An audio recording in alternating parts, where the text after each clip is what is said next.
Hello, all. Yeah, we had a series of webinars built to last, probably 2 weeks before.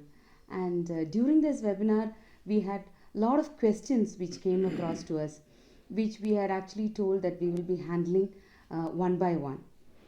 Yeah, here when we say many questions, most of us know when it comes to marriage, most of them, young people, those who are preparing for the marriage in India, many of them they have a question about uh, who is my spouse or how to decide a spouse. There, one of the big question normally in India comes is like, is it possible for a Catholic to marry a non-Catholic or a non-Christian? What is the stand of the Catholic Church, or is it okay to marry a non-Catholic? Can I marry a non-Catholic, or will it be a sin issue, or is it a sin? First of all, I want to say what is the church stand about marrying a non-Catholic or a non-Christian. You should understand, first of all, it is not a sin. It is not at all a sin, because church allows marrying a non-Christian. As a Catholic, baptized Catholic, I have an option to marry a non-Christian or a non-Catholic. There is no problem, but on certain conditions. Before speaking that conditions, I want to speak about my experience. Even though we are Catholics, married at least at the time of marriage, Ginny was a Catholic, and I am a born Catholic, I can say, because Ginny's background, she is basically she is from a Protestant background, but she was, I can say, she came to know about Jesus and all from the Jesus Youth prayer group and the Jesus Youth movement. And before marriage, she got baptized in the Catholic Church, and she is a Catholic.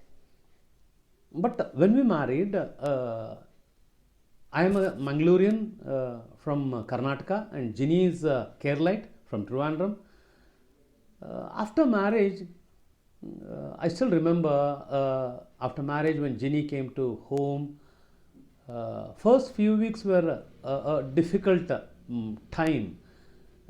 Ginny can speak about that because she was the person struggled a lot, because at home we speak Konkani and Kannada, and Ginny in Kerala they speak Malayalam mainly, and Ginny knew Malayalam and English. To convey something to my parents, she had a difficulty, and even my parents had a difficulty to convey something to her. Therefore, most of the time, everything used to happen only with a smile. That's all. Yeah, these like cultural differences which we faced at the time of marriage, it took us like some time to settle with these differences. To when we say cultural differences, we, as Naveen said, there was a difference in the language we talked, the differences in the food we ate, the differences in the custom, like no many of the customs even in the marriage. So it took us a little while to learn, to handle these differences and how to take it ahead. Yeah, here I still remember when she said about the food. When after the marriage I went to Ginny's place, because I am the newly married, first time I am going to Ginny's place, and next day morning breakfast was the famous putta, payar and pappadam. That is the famous food of Kerala. For the first time in my life, I am eating putta. Those who don't know putta, you can Google what is putta. And my father-in-law, so loving, he specially asked my mother-in-law to prepare that, because that is one of the best foods of Kerala. And for me, it is everything was new. I found it very difficult because this put dry thing, it didn't. I was not able to swallow as it is. But what to do? Why I say, because just a cultural difference, when you don't know about the food, you struggled a lot. And if it is a difference in faith, uh, you should understand few things here. because when it is a difference in faith, surely there will be problems, there will be struggles, there will be problems in your life, in your family life, because marriage is not for a few days or few months or few years. Marriage is for lifelong. Therefore, when there is a problem, you have a struggle. What do you say, Jenny? Yeah, because like no, if our goal is eternity, then we need to actually walk towards that eternity. So we need a support in this walk, because we know we all personally struggle in pursuing our faith and going ahead. So there are times when we are really low, and we need a support for us to take us ahead, or to give us a gentle push so that we pursue this faith and ultimately reach our eternal goal. But here, when we have difference in faith, when we have two different faiths, this support we may lack in our life. Yeah, here I want to clarify, because when we say from the different religions, different background, with a different faith, you may be saying, I have heard many of them, no, Bhaiya, because my spouse or my would be, he's okay with my faith. He doesn't have any problem. He said, he has promised me, you can go to church, you can practice your faith, no problem. Let me ask you something. A person just okay with your faith, is it enough? Because you should be serious, because you may be very strong in your spirituality today at present, but on the long run, when you have children, when you have a family problems and all, if you are down in your spirituality, a person just with a okay, will he help you to come up? Or just he's okay, you do. If you don't get a support from your spouse in your spirituality, what is going to happen is, as Ginny said, your goal is eternal life. You may lose that goal because your spouse is just okay with your spirituality. There what happens is, you will not get any support. And second thing, I'll tell you, those who are married and having children, you can understand better. I still remember when I was small, as a young boy, school going, every Sunday going for the mass was compulsory. And I still remember my mummy used to pester us, I can say, pester us to go for Sunday mass. And my father was working in KSRTC as a conductor. And there was no much support from my father, because most of the time he is out. And how difficult it is for my mother to make us understand that Sunday mass is essential, or sitting for the family prayer is essential. She was really struggling. Just imagine tomorrow, in your family, when you have children, if your children raises the question, why should I go for mass? Why should I do this? Why the spirituality? Why I should be a Catholic? And only you are pulling them in the spirituality. And if you don't get any help from your spouse, is it easy? Therefore, I will tell you one thing, like just okay for him, it will create a problems, because it may not, you may not end up in your marriage, but the problem is, you will struggle a lot to keep up your faith. That is a problem. Yeah. So this doesn't become actually a sin issue, it becomes a wisdom issue. How to handle this? So if you are people who are already engaged, or like only like thinking or in a relationship with a non-Catholic, we would like personally request you to really give it a thought, really thinking whether you need to take this relationship ahead, or you really need to think that the faith is being very important to you, is not something like which will put the other spouse down, or no, because you need to be very clear to your spouse. Even when the church gives you permission to marry a non-Christian or a non-Catholic, the church has conditions. No, you need dispensation from the bishop for you to marry a non-baptized. Yeah, when you say dispensation, this word, sometimes we may think, what is this dispensation? Dispensation is getting a permission from the bishop to marry a non-baptized Catholic. You should get the permission from the bishop. And when you want to get a permission, you should fulfill or you should promise three things as a Catholic person to the bishop or to the local hierarchy there. First is like you should promise that as a Catholic, I will pursue my faith and my marriage will not hinder in my faith. I will continue as a devout Catholic. That is the first thing. Second thing, I will raise my children and baptize them in the Catholic Church and educate them as the Catholics. This is the second thing. And third thing, this will be informed to your spouse, a non-Catholic or a non-Christian, and he should not have any problem in this. These are the three basic things what church expects from you, and if you are able to say yes for this, you can get a permission. There is no problem to get a permission to marry a non-Christian. So the marriage is a valid marriage, but when you marry a non-baptized person, the marriage is not a sacramental marriage. So that is the difference. It's a valid marriage, but not a sacramental marriage. Yeah, because you may ask why, because even a non-Christian and a Christian can marry, a Catholic and a non-Catholic can marry in the church if you get a permission from the bishop, and the priest or a deacon will be witness there. But even though if marriage happens in the church, it will not called as a sacramental marriage, because a non-baptized person cannot receive the sacrament. If your spouse is not baptized, and surely it will not become a sacrament. But this marriage will be recognized by Catholic Church. It will be a valid marriage.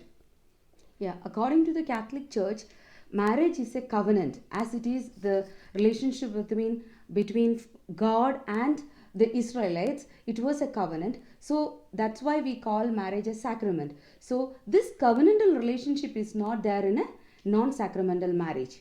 Yeah, I want to go one more step, like not just God and Israel.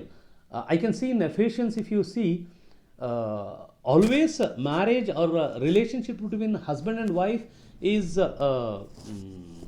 compared to the relationship between Christ and the church. And your marriage between Catholics, it is your relationship or covenantal relationship between what Christ and church had. Therefore, when it is not between two Catholics, it will not become a covenantal relationship. And you should ask yourself, should I go for this? That is the first question. And there's another aspect. So this is what the church thinks about it, and church says about it. So you can marry a non-Catholic as well as a non-Christian in the church. But then have you ever asked the couples who are married a non-Catholic outside the non-Catholic, and after 20, 25, 30 years of marriage, if you ask, where I have come across one or two couples, both of them, the baptized person, the Catholic person, as well as a non-Catholic person, had to said that it is difficult to stay in a marriage for these many years with difference in faith. It was better for us to marry the person in the same faith. So this was the opinion of the Catholic as well as the non-Catholic. So this comes from experience. So in our context, there are times when we don't have, especially in the case of North India. Yeah. We have a little difficulty in getting Catholics and Christians. Yeah, here you should understand, like I will come to the North Indian part. Before that, see, you should understand marriage is not just between you and your spouse. It affects both of your families, and it affects the most of the times one who is affected is your children. Just imagine, after 25 years, when you have 2-3 children, and when you are in a different faith, different beliefs, where these children belong to. And always there will be a confusion in their mind. I have seen many of them. I am not saying just one or two.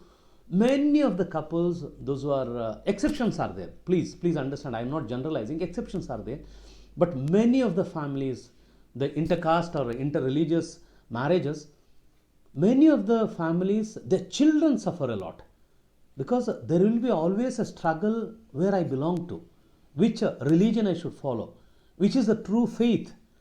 They struggle a lot, and their life and their future is at stake. That is the biggest problem here. Yeah. So you see, when we are talking about parenting, one of the basic concept of parenting is like both the spouses need to say the same thing to the child, so that right from the beginning the child knows that, like no child get to know that there is no confusions in anything. No, when normally this is one of the parental advices we give. So because of that, even when you have differences between the spouses, you need to handle it well, and when you communicate to children, we need to present it as a thing which One comes unit. from, yeah, from both of you together, so that we don't let the children get confused. And this confusion which we instill in the childhood, probably like no when it comes to any issue, if the mother says it's okay and if the father says it's not okay, the child gets confused to do what it should do. And if this confusion is there in so many issues in the child's life, then the child will grow as a confused child. The child will not be able to take decision by himself. The child will have problems in future, emotionally, psychologically. So this is one of the normal concepts we tell parents, like no, to always present something as a decision of both the spouses. So here, how are you going to present your faith where you have different faiths, different aspects of faith? So this is going to be a basic problem in their life, in the life of the children. Yeah, let us come to the North Indian. Why I say North Indian context, because we worked in North India almost like 20 years. At present, we are in Mysore, but I used to go around North India, many dioceses, many corners of North India. I have seen some of the dioceses, newly erected dioceses, or some villages, just Catholic church has begun there just maybe 50 years before or 20 years before. Those who are Catholic there, they are the first generation Catholics, and there they have a struggle to get a partner. Catholic spouse. As a Catholic, it is very difficult to get a Catholic spouse. There, we should be a little more prudent there, because therefore, see, Catholic Church, it is not just taken a decision because of the 1 or 2 days. Catholic Church has thought about this, or Catholic Church has a very strong history and prayed, thought. Many theologians have discerned. Therefore, Catholic Church allows you to marry a non-Christian. Like especially in North India, when you are a Catholic, want to marry a Catholic, when you are not getting a Catholic, you cannot say, okay, church is not allowing, therefore I cannot marry a non-Catholic, therefore I will be a single. No. Here, church gives you permission. Church allows you to marry a non-Catholic, but on the conditions, as I said, the 3 decisions or 3 promises you should do before the church. Therefore, be open. You should understand something here. When you are marrying a non-Christian or a non-Catholic, you should ask yourself, is it because I am not able to get a spouse from the Catholic Church at all, therefore I am marrying a non-Catholic, or I have my own hidden agendas to marry? Because of my selfishness, or because of my whims and fancies, or because of my decision, or because of my family's decision, I am going like this, or I want to hold on to my Catholic faith and I am not able to find a right person in the Catholic Church, and my age is I'm growing and I'm struggling. Therefore, finally, okay, one who is really supporting me in my faith, even though he is a non-Catholic, therefore I am marrying. If that is the case, fine, no problem. But here you should ask yourself why you took a decision. Is it because of your selfishness, or because of some ulterior motives, or uh, because of my helplessness. Yeah, in 1 Corinthians 7:14, St. Paul says that the unbelieving husband has to be made holy through the believing wife and vice versa. So here it's very clear that along with your faith, along with your eternal salvation, your children's, your spouse's salvation becomes a responsibility to you, where when you marry a Catholic, you both are sailing in the same boat, pursuing the same faith, and you are actually supporting each other in pursuing this faith. But when you are marrying a non-Catholic, you are burdened with the responsibility of getting the other person also in the same faith. So by your patiently and by your witnessing life, not by forcing, by you being very witnessing, and with your love, you get that unbelieving spouse, you gain that person through your faith. That is what Saint Paul tells us. Yeah. Therefore, to conclude, as a question, what we raised, like, can I marry a non-Catholic? Of course, yes. Catholic Church allows, but finally, you are the person to take a decision, not the church, not your family, not the society. Finally, you are the person held responsible. You cannot blame others, you cannot blame anyone if something goes wrong. Therefore, be careful. And the final thought I want to give is, like, marrying a non Catholic, it is not a sin issue, not at all. You're not sinning by marrying a non Christian. But it should be a wisdom issue. You should use your wisdom. If I marry a non Catholic or a non Christian, what happens to my eternal life? That should be your first question. If I marry a non Catholic, is it my goal as a Catholic, eternal life is in stake? Finally, you are the person to take a right decision, hoping to take a right decision in your life. We, Lobos, with you always. It is a heart talk, heart to heart talk. Thank you again, listening to us. Nice to see you, nice to meet you again.